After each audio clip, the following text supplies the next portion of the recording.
You're listening to Dear Alice, a lifestyle approach to interior design.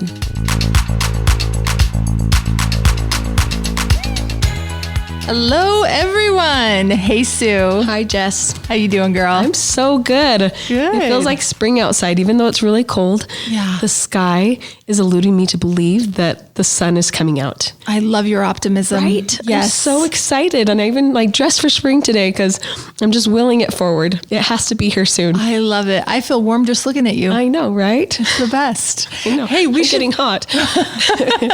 Speaking of beautiful blue skies, we should talk about home exteriors today. Ooh, yes. What do you say? I like it. As we enter the outdoors, Yes. we start to see the green come out. Now that we can see the outsides of our houses, now that they're thawing and Yes. getting unpiled from all of the cold weather. Yes, yeah. Let's talk about exteriors and curb appeal. Yes. Okay. So today's question comes from @Brittany Greer, and she says, "Do you have any opinions on painted exterior brick? We are interested in painting the exterior of our home, but would like to know more about the pros and cons of doing so." Painted brick. It's a hot topic for sure. We believe in it. We do. Yeah. We've done plenty of homes in painted brick, and the outcome is sensational.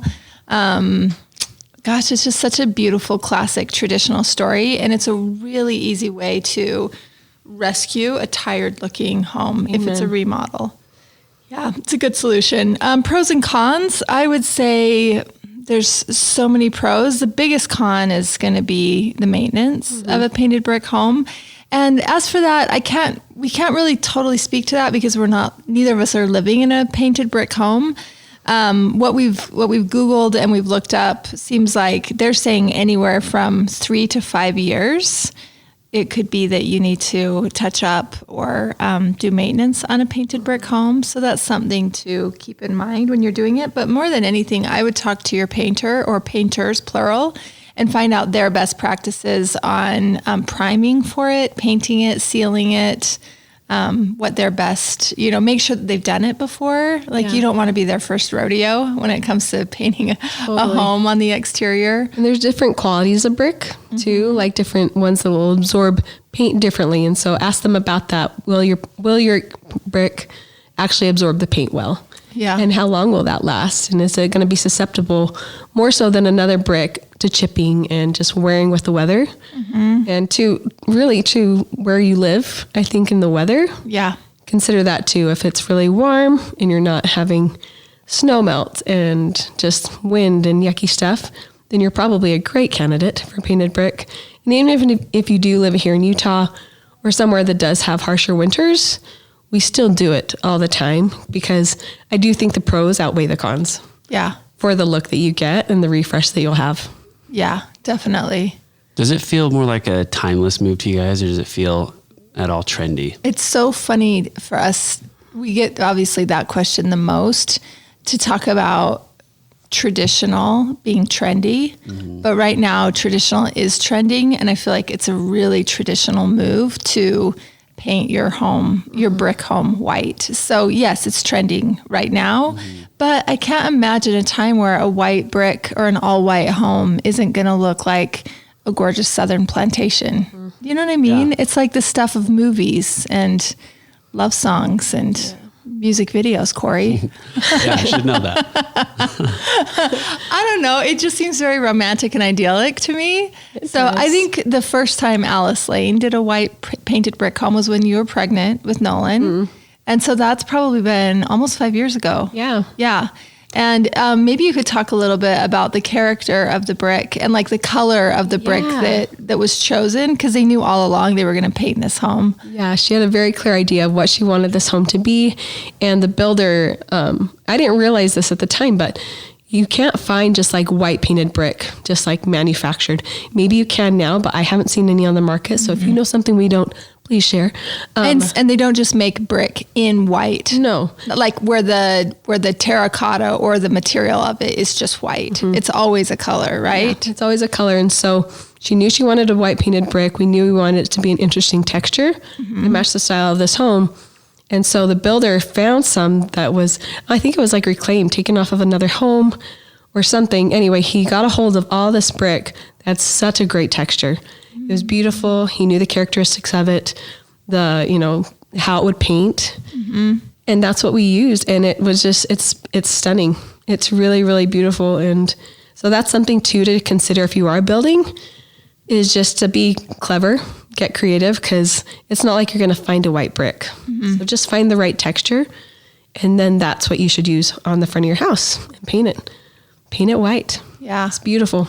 That's great. Probably another good thing to ask your painter is like the brand of paint that he has seen, like stand the test of time the most, the best. That sticks. Yeah. Yeah. Exactly. Yeah. That sticks.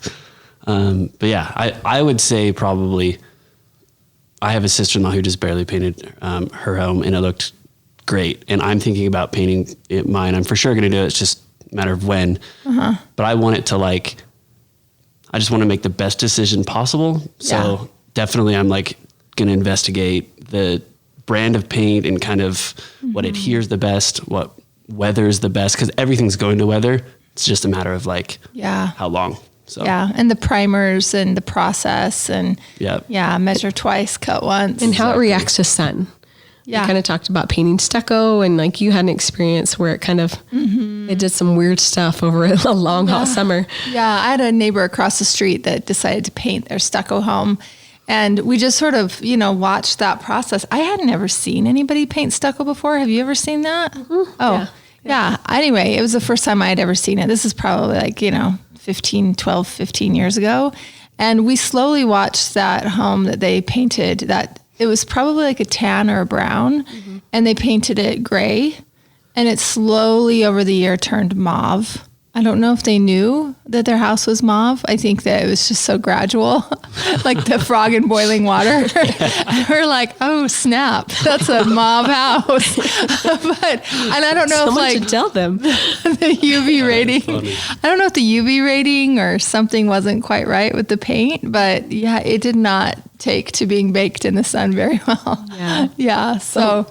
I mean, obviously, I don't know whites. What would they do? They would probably yellow. Probably. Because they're not going to pink. Maybe they would pink. I don't know. But that's something, I guess, to pay attention to also when you're talking to your painter and making sure that you're using all the right materials, because it's going to be a big investment. I mean, labor and materials, it's going to be a big investment. But I think it's a really great way to either save, a home that's a remodel that you're not crazy about the exteriors, and then just have to maintain. We all have to maintain our homes. I have a home that's made of cedar shakes, and it's I have a pre-baked finish on mine to make them gray, but it's been 5 to 6 years now that we've been in the home, and the gray shakes are starting. You can start to see the cedar color coming through. It's warm.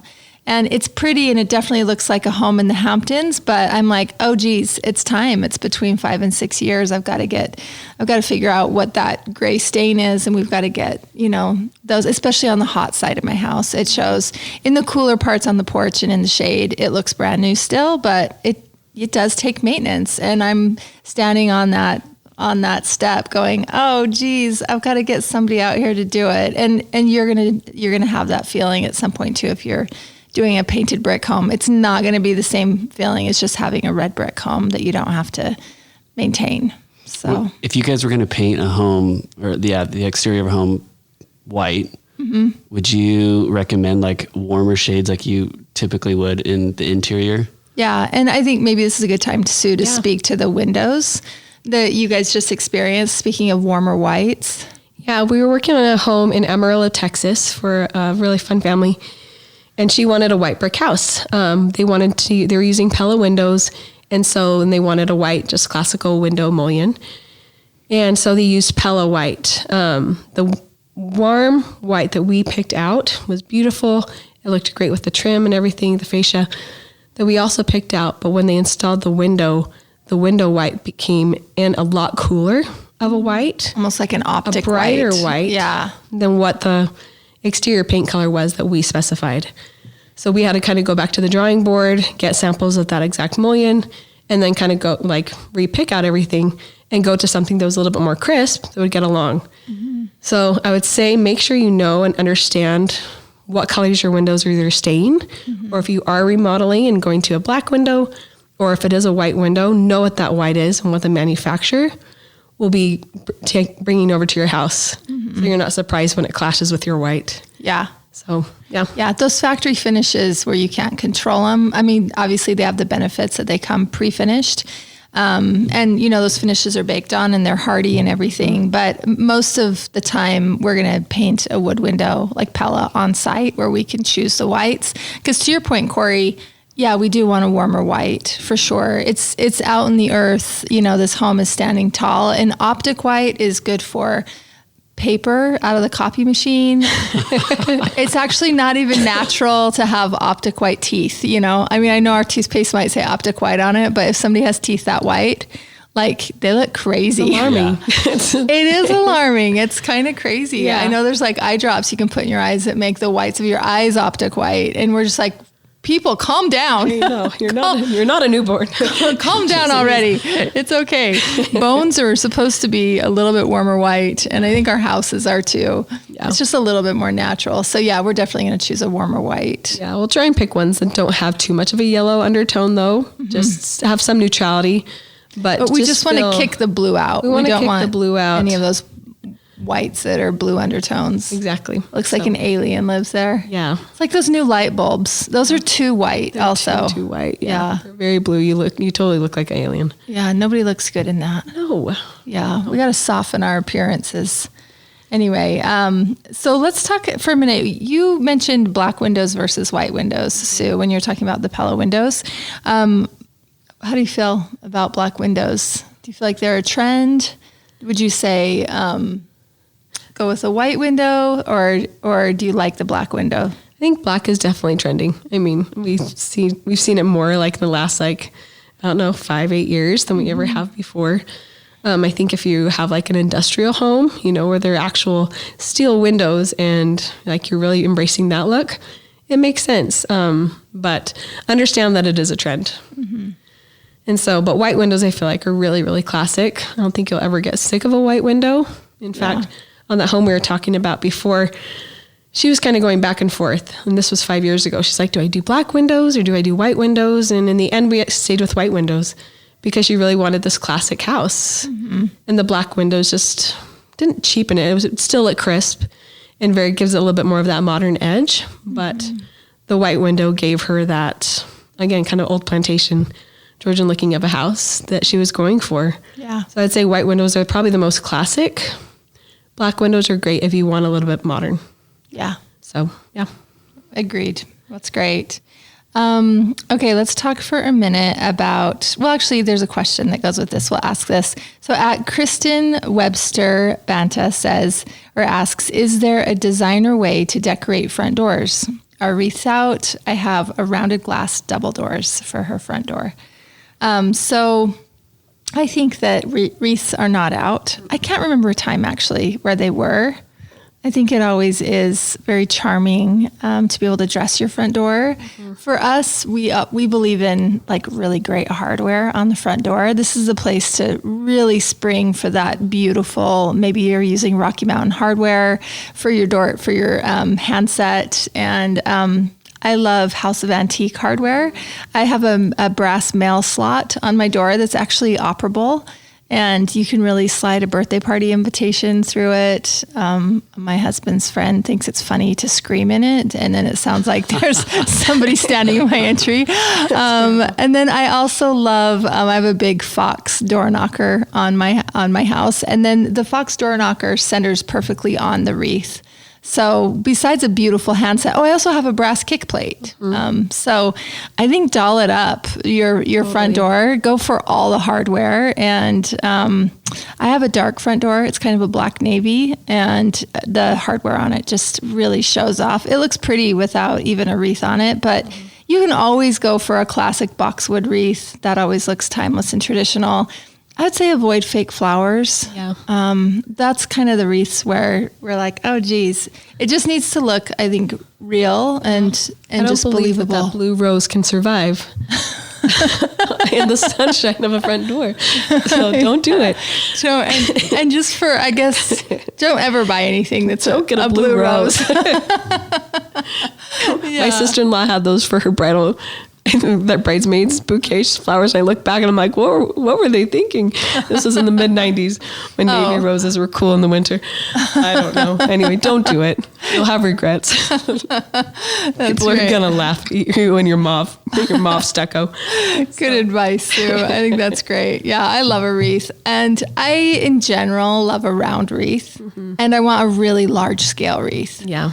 I think a tiny wreath is kind of like using a tiny rug where it just sort of shrinks the overall appearance and look. I want a generous, big, gorgeous wreath. And you see like now a lot of these like kind of asymmetrical, just kind of wild growing wreaths. And I think they're so pretty and they really do feel like they've just been sprouting and it really could be just this live growing art install on your front door. It's kind beautiful. of a wild hair day of a thing. Yeah. Just a messy bun on your door. I love it. And anyway, we have the magnolia ones that we love a lot because they have that nice, really broad leaf, again, that has those warm greens and tones that get along with your door color and the white brick. So, do you guys have any like guidelines for painting a front door? Like you know what I mean? You'll be driving through a neighborhood and I see like this like bright teal and I'll just be like, what were they thinking? But obviously they're fun, Corey. They're originally from Florida. Yeah, exactly. Leave them alone, Corey. But do you have... people really want to express themselves when it comes to their front door. Exactly. Yeah. So their house will be like this like brown stucco, you know what I mean, from 20 years ago. And then just like a teal door, just like, where did that come from? Do you guys have any like guidelines of like, hey, like, try to work if you're... Well, like, they should work with what you brown have, stucco. How about that first? Yeah, exactly. Let's start there. Let's start with the brown stucco. Let's cheer them up that way. Start with the body of the house and then the teal door can stay. No, I'm joking. Is it weird to have a front door that's its own color that's not really pulling from any other exterior finish in your house? Well, I mean, I think if you have the white home, then really anything goes for the front door, honestly. Okay. You could get away with a lot more if you have a pretty clean home on the exterior. And think too of like the style of your home, and if it's kind of modern mid-century, I think yours is right. Look at like homes in Palm Springs. A lot of them are white and they all have like bright doors. Yeah. If you live in that environment, it makes sense. Or if that's how you want to express yourself. We have friends that go to Seaside in Florida every summer, and they always come back with just like pictures and pictures of just the doors that they love, and they're like, they get inspired by that and they want to bring that here, which I think is great if that's the home that they want. Yeah. But just make sure it gets along with like the rest of the finishes, even if it is, I think, a contrasting color to the body of the house. Yeah. I think that's fine. I just think don't be fluorescent maybe. You might have to take a few more of your finishes on that journey with you. You just can't be as abrupt as thinking you've made yourself a tropical home by painting your front door teal. Yeah, like you got to get the shutters on board. You got to invite some other things to that party. You cannot just get away with painting the front door and surprising your husband when he comes home that you live in a tropical paradise now. Don't go to Home Depot and let your kid just like pick out a paint swatch and be like, oh, it's expression. Yeah. Be thoughtful about that. Yeah. I was helping my neighbor. She was trying to do it. We kind of live in an area where a lot of the homes were built during the heyday of that European era, where Tuscan was a big thing. So there's a lot of brown stucco, brown rock, a lot of those finishes. And she was hoping to sort of brighten and update her home a little bit. And it was amazing what just painting all the shutters on her home and her front door and the casings on the exterior. Maybe did she even do the soffit and fascia?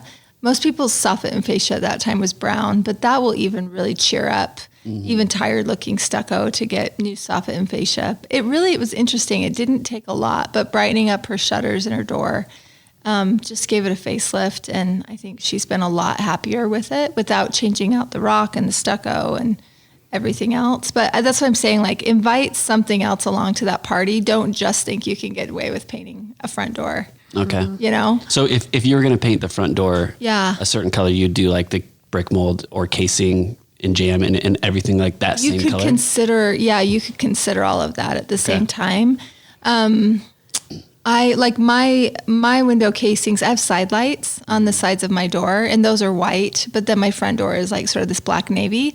And for only being in my house for about just a little over 5 years, I've already painted my front door twice. Oh, wow. Yeah, because it's so dark. It's like a black car. Shows everything. And it was kind of starting to crack a little bit, the finish, and just looked dry and like it needed some oil of Olay or something. It was just nice. Just needed That's probably something to consider. a fresh coat. Yeah, it's high maintenance. Yeah, and like what direction your house is facing, if it's getting more sunlight or not, especially on the door. Yeah, and I even have a covered porch. Yeah. So I thought I could get away with it. But what I'm telling you is we're talking about maintenance on exteriors as I'm feeling it right now because I've been in there for 5 years. And I'm like, yeah, the shakes need it, and the front door needed it. And it's time. You got to maintain it. So if you know that about yourself, that you're not going to want to maintain things, painted brick is not for you. A dark front door is not for you, Yep. And I have a wood front door. So maybe you're just going to want to get, something fiberglass and, something that's going to be easier to maintain and won't show the wear and tear as much. But I think the most beautiful things in life are always going to be the natural finishes. Mm-hmm. Yep. We just love that, There's easier things. I was talking about pergolas on the back of the home with a friend, and I was saying, gosh, I was so bummed my builder, he put this pergola up before I had a chance to stop by the house one day, and it was in the middle of, we were building out another store, and I had a lot of things going on, and we were building this house for ourselves, but I'm working on other people's homes harder than my own. And I got there one day, and he had a vinyl fence company put a pergola on the back of my house made out of vinyl. And I was like, holy Moses, who made this decision? Where was I? This is a bad surprise, a really bad surprise. So I've got this 2-story white vinyl pergola on the back of my house, and I long for the day that I can replace it with wood, but I know wood's going to be more maintenance. Mm-hmm. But they're just, the finishes are more beautiful and believable, and there's nothing pretty about white vinyl other than the maintenance. Yeah. So I think you have to decide, where you're at on that. But I don't know if there's like a ton of products that are more beautiful than the original that you don't have to maintain. I think it's just part of living in a beautiful home. Mm-hmm. It's just taking care of it and having somebody come over to touch it, every 5 years. I think even aside from the finish of the vinyl, you talked just about the substance too of the posts. Like with vinyl, like they were just skinny. They were skinny, little, kind of scrawny. And like looking at it, you're like, the wind's going to blow that right down because it's not believable. It's not. And so again, with like the natural materials, you want something that's authentic and believable that could hold up the structure that and you're building. And the heft that architecture comes with on your house, right? Totally. So yeah, that's good. Let's talk about the size of windows. I feel like that's another thing that's really changed. Oftentimes we'll get called to help people with their home or a home that they're going to buy, and it's going to be a remodel. Mm-hmm. And they're like, okay, what can we do to the exterior of it? I like the bones of the house. I can work with the inside. We can make the interiors beautiful, but can we work with this ugly exterior? And I think besides the finishes changing, we also have to remember that we can change the windows. Back in, I don't know when the homes were built, 70s, 80s, some of the stuff we're remodeling right now, the homes just weren't as big, not the homes, but the windows just weren't as big as windows today. I think, front doors have become more generous as well. And so think about the spaces where you're going to spend a lot of time in the kitchens. You can cut in larger windows. That's going to really change the aesthetic of the home.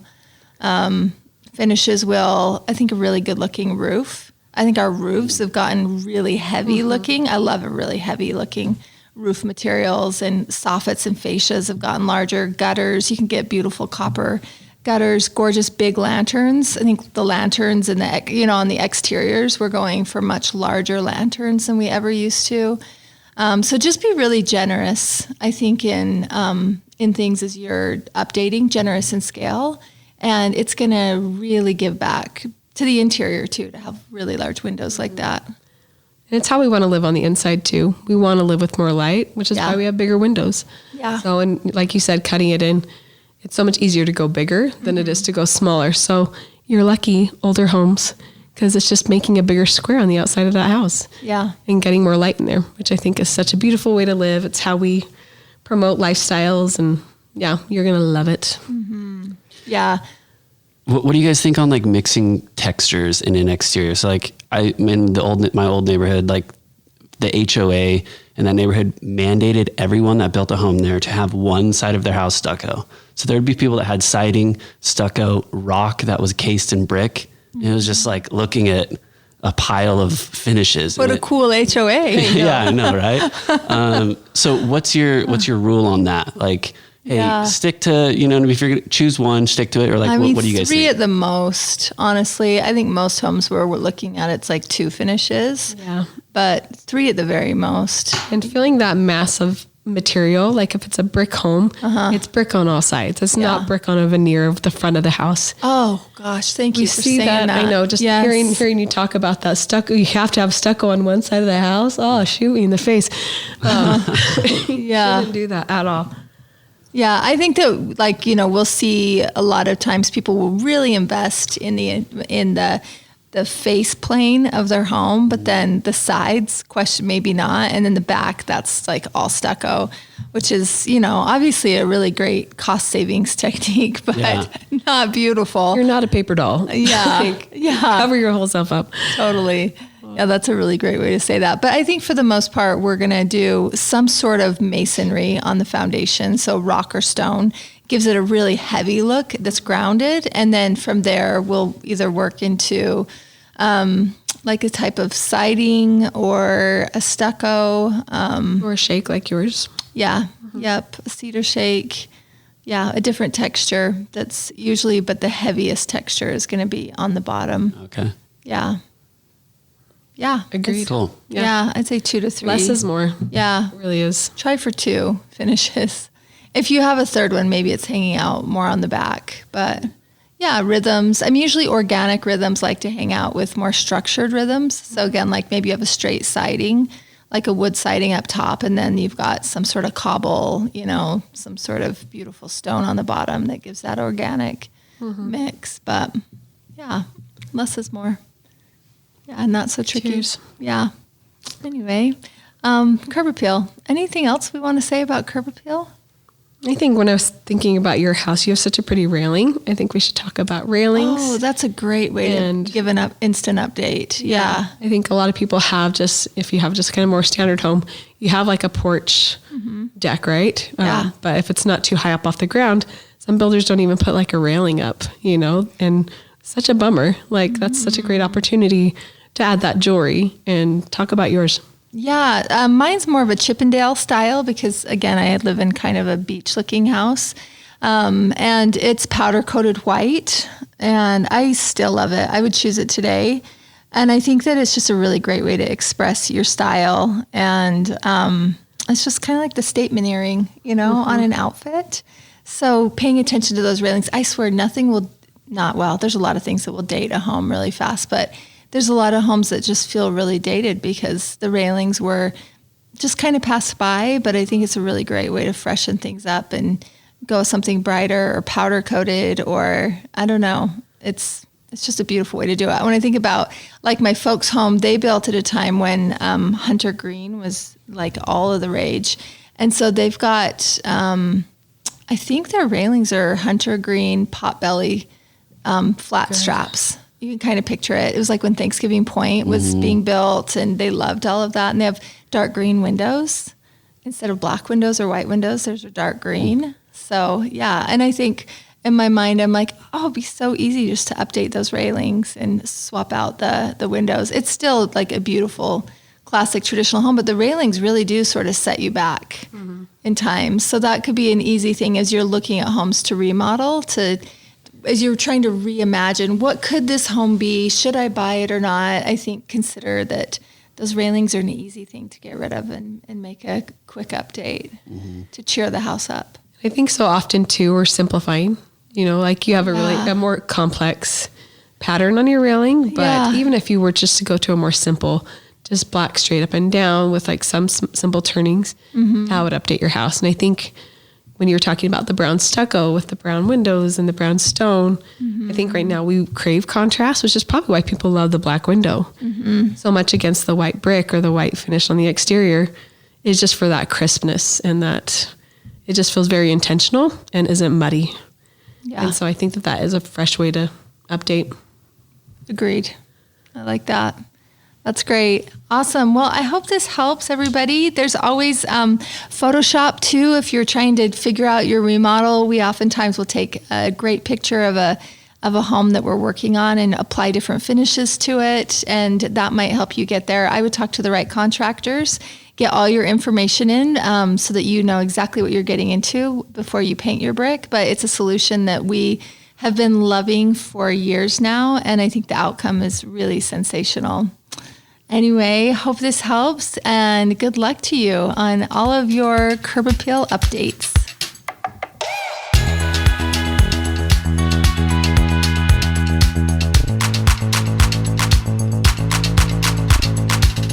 Hey, thanks for listening. If you like our show, please leave a 5-star rating.